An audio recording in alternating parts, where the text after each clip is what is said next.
ఆంధ్రప్రదేశ్లో ఒక కొత్త రాజకీయం తెరపైకి వచ్చింది. మీ అందరికీ తెలుసు, 2029లో జగన్మోహన్ రెడ్డి అధికారం రావాలి అంటే కులాలని విచ్ఛిన్నం చేసి, విభజన చేసి ఎట్లాగైనా తన దారిలో తెచ్చుకోవాలి అనేటువంటిది జగన్ వ్యూహం. అందులో భాగంగా 2014 నుంచి 19 వరకు తన అధికారంలో రావడానికి ఒక సామాజిక వర్గాన్ని బూచిగా చూపించి రాజకీయ లబ్ధి పొందాడు జగన్మోహన్ రెడ్డి. కానీ 2024 నుంచి 29 ఎలక్షన్స్లో కొన్ని సామాజిక వర్గాలని రెచ్చగొట్టి రాజకీయ లబ్ధి పొందాలనేది జగన్మోహన్ రెడ్డి వ్యూహం. మీ అందరికీ తెలుసు, ప్రస్తుతం రామచంద్రయ్య యాదవ్ గారు ఆయన పార్టీ కేంద్ర కార్యాలయం అంటే మా మంగళగిరి దగ్గర ఉన్నటువంటి కేంద్ర కార్యాలయంలో ఆయన ఆమరణ నిరాహార దీక్ష తెలియజేస్తున్నారు. ఇంతకుముందు ఒక పెద్ద సభను ఏర్పాటు చేశాడు. అప్పట్లో ఆయన కొన్ని డిమాండ్స్ ఉన్నాయి, ఈ డిమాండ్స్ అన్నింటిని కూడా మేము నెరవేర్చాలి, నెరవేర్చకపోతే మేము నిరాహార దీక్ష దిగుతామని చెప్పాడు. అయితే ఇక్కడ చాలా ముఖ్యమైనటువంటి విషయాలు ఏంటంటే కేంద్ర పరిధిలో ఉన్నటువంటివి కూడా రాష్ట్ర పరిధిలో నెరవేర్చాలి అనేటువంటిది ప్రస్తుతం రామచంద్రయ్య యాదవ్ గారు డిమాండ్ చేస్తున్నటువంటి అంశాలు. అసలు ముందు ఈయన జగన్మోహన్ రెడ్డి గారితో ఎప్పుడు టైప్ అయ్యారనే దాన్ని ఒకసారి మనం చూద్దాం. 2024 ముందు కూడా ఈయన మీద మన పుంగనూరు రామచంద్రారెడ్డి గారు దాడి చేయించారు. కేంద్రం దగ్గర నుంచి ఆయన గతంలో కొంత సెక్యూరిటీని ఏర్పాటు చేసుకున్నాడు. ఆయన మీడియా ముందుకు వస్తూ వైఎస్ఆర్ కాంగ్రెస్ పార్టీ హయాంలో బీసీల మీద దాడులు విపరీతంగా పెరిగిపోతున్నాయని చెప్పాడు. అయితే గతంలో బీసీలు అయినటువంటి అనేకమైనటువంటి సంఘటనలు, బీసీల మీద దాడులు జరిగిన, బీసీలని చంపేసిన రామచంద్ర యాదవ్ బయటకు వచ్చి మాట్లాడినటువంటి దాఖలాలు అయితే లేదు. మీరు గతాన్ని చెక్ చేసుకోండి. మరి సడన్గా ఈరోజు రామచంద్రయ్య గారు ఆమరణ నిరాహార దీక్షకు దిగటం లేదా నిరసన చేయడానికి కారణం ఏంటి, నిరాహార దీక్షలో నిరసన చేయడానికి కారణం ఏంటి అనేది ఒకసారి పరిగణలో తీసుకుంటే, ఒకసారి మీరు ఆయన పెట్టినటువంటి 5 డిమాండ్లు ఒకసారి మనం చూద్దాం. ఈ డిమాండ్లు చూస్తేనే మనకు అర్థమైంది. ఆయన మొట్టమొదటిసారిగా పెట్టింది ఏంటి, బీసీలకు రక్షణ చట్టాన్ని ఏర్పాటు చేయాలి. ఇది ఫస్ట్ డిమాండ్. ఇది తెలుగుదేశం పార్టీ తన మేనిఫెస్టోలో ఇచ్చింది. సో ఈ డిమాండ్ని తక్షణం అమలు చేయాలని చెప్పి ఒకటి. రెండవది, అమరావతి ప్రాంతంలో బీసీలకు 1000 ఎకరాలు ఇవ్వాలి. ఇది రెండవ డిమాండ్. ఇక మూడవ డిమాండ్ ఏంటి, కులగణన సమీకరణాలని వేగవంతంగా ప్రభుత్వం పూర్తి చేయాలి. అలాగే నాలుగో డిమాండ్ ఏంటి, బీసీ కార్పొరేషన్లకు నిధులు మంజూరు చేయాలి. ఇక ఐదో డిమాండ్ ఏంటి, బీసీలకు జనాభా ప్రాతిపదికన అలాగే ఉద్యోగ ఉపాధి అవకాశాలతో పాటు రాజకీయాలలో 44% రిజర్వేషన్ కల్పించాలి. ఇది బీసీ రామచంద్రయ్య గారు ఈ నెరవేర్చాలి అని చెప్పేసి ఆయన ప్రస్తుతం నిరసన కార్యక్రమాన్ని మొదలుపెట్టాడు. సో 11వ తారీఖున ప్రారంభించి ఈరోజు 2 రోజులు అవుతుంది. అయితే ప్రస్తుతం ఆయన డాక్టర్ల పర్యవేక్షణలో చూస్తున్నారు. గంటకు ఆయన ఆరోగ్యం మీద బులెటిన్ రిలీజ్ చేస్తున్నారు. మొత్తం మీద ఇప్పుడు ప్రస్తుతం నిరసన దీక్ష గురించి మనం మాట్లాడుకునే ముందు ఫస్ట్ ఆఫ్ ఆల్ ఈయన పెట్టినటువంటి కొన్ని డిమాండ్స్ని మనం మాట్లాడుకుందాం. 11వ తారీఖున ఆయన కేంద్ర కార్యాలయం బీసీవై కేంద్ర కార్యాలయంలో ఆయన ఆమరణ నిరాహార దీక్ష మొదలుపెట్టారు. ఇక్కడ అత్యంత ముఖ్యమైనటువంటి విషయం ఏంటంటే బీసీలకు రక్షణ చట్టం కల్పించాలి. ఇది గతంలో మీరు బీసీల కోసం ఎప్పుడైనా పోరాడారా, ప్రయత్నం చేశారా? 2014 నుంచి తర్వాత ప్రభుత్వం మారిన తర్వాత 2019 నుంచి 24 వరకు జగన్ ప్రభుత్వంలో నీ మీద సాక్షాత్తును ఒక బీసీ నాయకుడు అయినా నీ మీద దాడి చేయించారు, నీ ఇంటిని ధ్వంసం చేయించారు. అది గతంలో అందరికీ తెలుసు.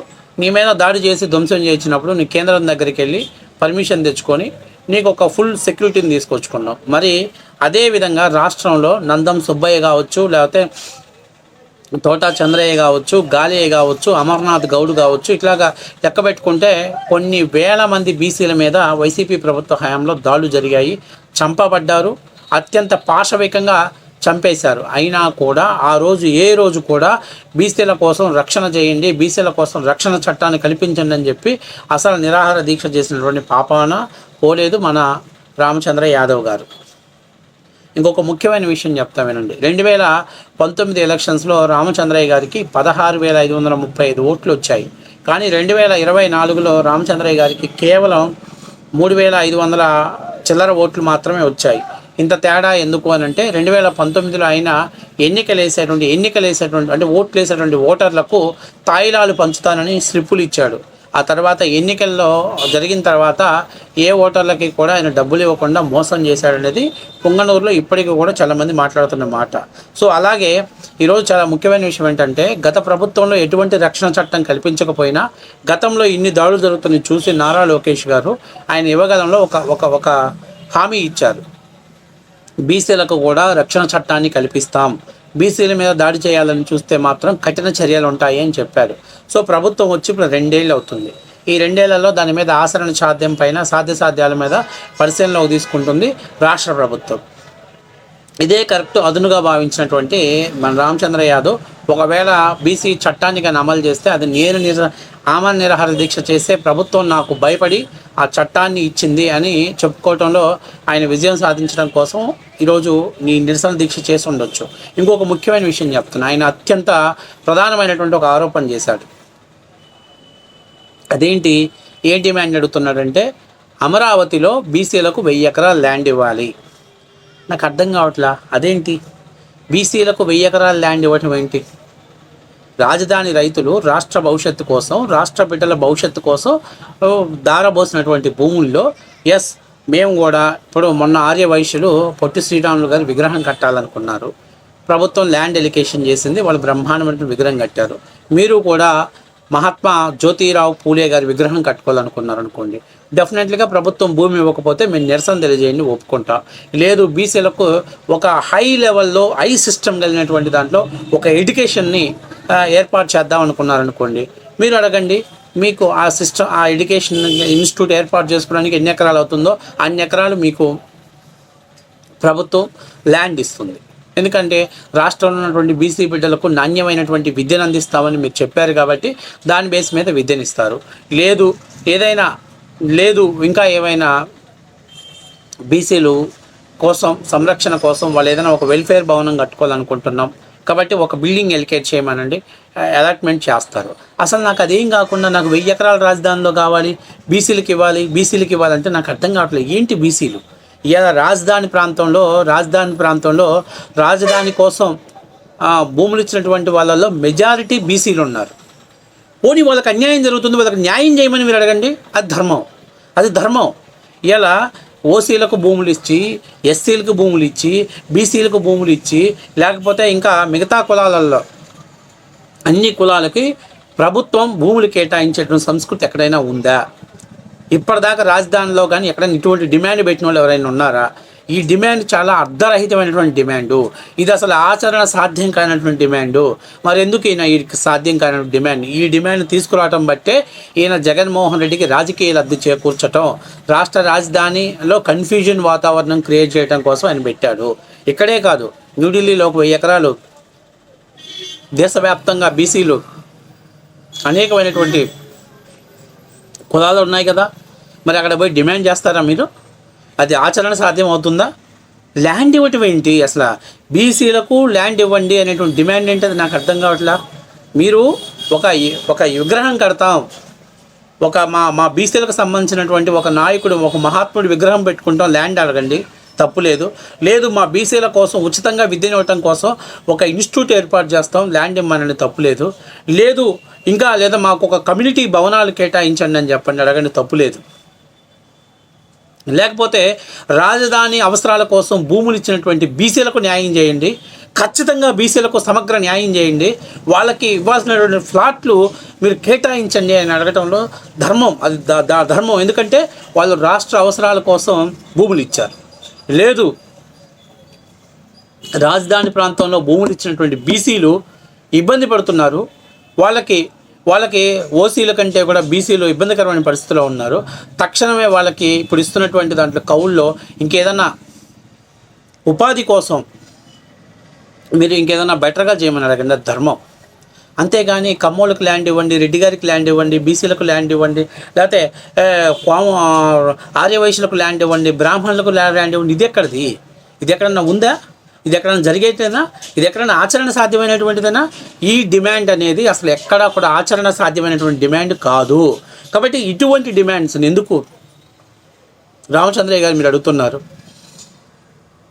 ఈ ఉద్యమం చేయటం ద్వారా బీసీలని, అమాయకమైనటువంటి బీసీలని రెచ్చగొట్టి జగన్మోహన్ రెడ్డి గారికి రాజకీయ లబ్ధి చేకూర్చడం కోసమే కదా మీరు ఇలాంటి డిమాండ్ తెరపైకి తెచ్చింది.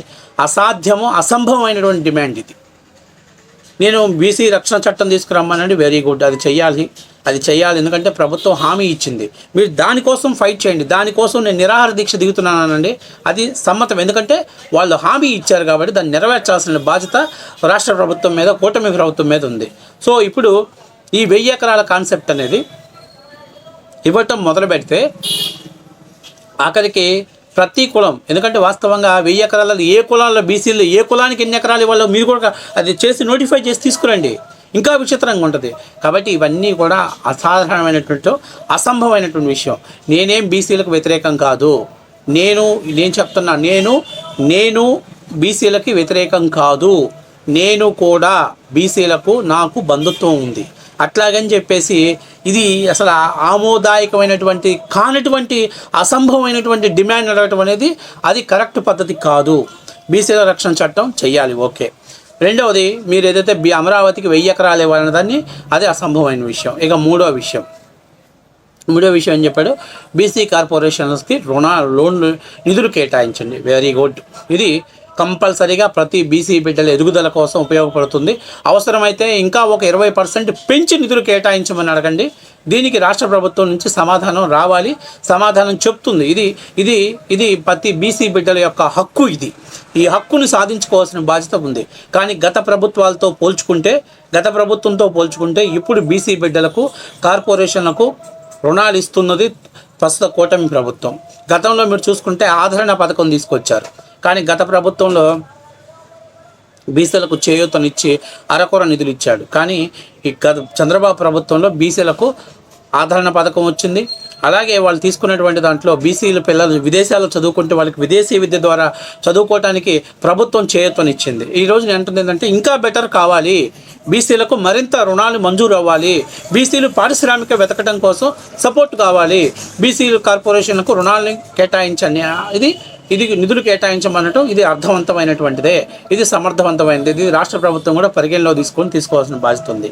ఇక తర్వాత ఇంకొకటి, ఇప్పటికే ఆల్రెడీ 3 డిమాండ్స్లో ఒకటి అర్ధరహితమైనటువంటి డిమాండు, రెండవది వాళ్ళు ఇచ్చినటువంటి డిమాండు, మూడవది ఖచ్చితంగా బీసీల అభ్యుదయానికి పాటుపడే విషయం. ఆ విషయంలో మనందరం కూడా అప్రిషియేట్ చేయాల్సింది, దాన్ని ఎక్కడ కూడా రిజెక్ట్ చేయాల్సినటువంటి పరిస్థితి లేదు.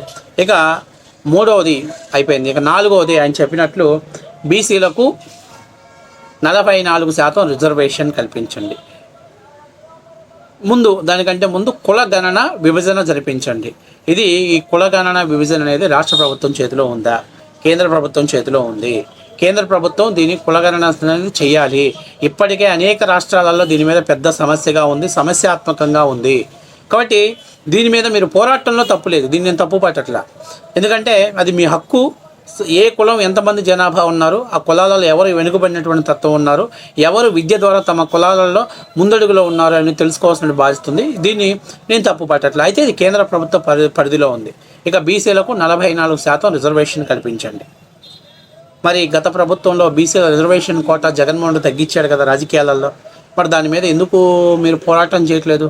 ఈరోజు ఆ ఉన్నటువంటి పాత 33% రిజర్వేషన్ కోటాను తీసుకొచ్చిన ప్రభుత్వాన్ని బ్లేమ్ చేస్తున్నారు. అసలు 33 నుంచి 25%కి కుదించినటువంటి జగన్మోహన్ రెడ్డిని ఎందుకు ప్రశ్నించట్లేదు? ఇలాంటి అంశాలని పరిగణలో తీసుకోవాలి. ఈ 44% కూడా కేంద్ర ప్రభుత్వం చేతిలో ఉంది. అంటే ఆయన చెప్పిన వాటిల్లో 1-2 డిమాండ్లు మాత్రమే రాష్ట్ర ప్రభుత్వం చేతిలో ఉన్నాయి. ఒక డిమాండు అసలు అర్ధరహితమైనటువంటి డిమాండు, మిగిలినటువంటి 2 డిమాండ్లు కేంద్ర రాష్ట్ర ప్రభుత్వాల సహకారంతో చేయాల్సినవి. అవి ఇప్పుడు తెలుగుదేశం పార్టీ పూర్తి చేయాలి అని ఆయన నిరాహార దీక్ష చేయటం జగన్మోహన్ రెడ్డికి రాజకీయ లబ్ధి చేకూర్చడం కోసమే. ద్వంద్వ వైఖరి తెర వెనకాల రాజకీయంగా వాళ్ళిద్దరూ ఒక సమావేశాన్ని, ఒక అజెండాని ఏర్పాటు చేసుకున్నారు కాబట్టి ఆయన రామచంద్ర యాదవ్ గారు ఈరోజు ఇటువంటి తెరపైకి తెచ్చారనేది వాస్తవ విషయం, 100కి 100% నిజం. కానీ నేను అడిగేది ఏంటంటే, ఎన్ని రోజులు మీరు బీసీల కోసం పనిచేశారు? ఎన్నిసార్లు మీరు బీసీల ఉద్యమం నడిపించారు? అసలు బీసీ నాయకుడిగా ఈరోజు మీరు తెరపైకి వచ్చారు కదా, మరి ఇంతకు ముందు ఎందుకు బీసీ సమస్యల మీద మీరు మాట్లాడలేదు? బీసీలకు జరుగుతున్నటువంటి అన్యాయం జరిగినప్పుడు బయటకు వచ్చి ఎందుకు మాట్లాడలేదో బీసీ పార్టీ రామచంద్ర యాదవ్ గారు చెప్తే చాలా క్లారిటీగా ఉంటుంది అనేది నా పర్సనల్ డిమాండ్.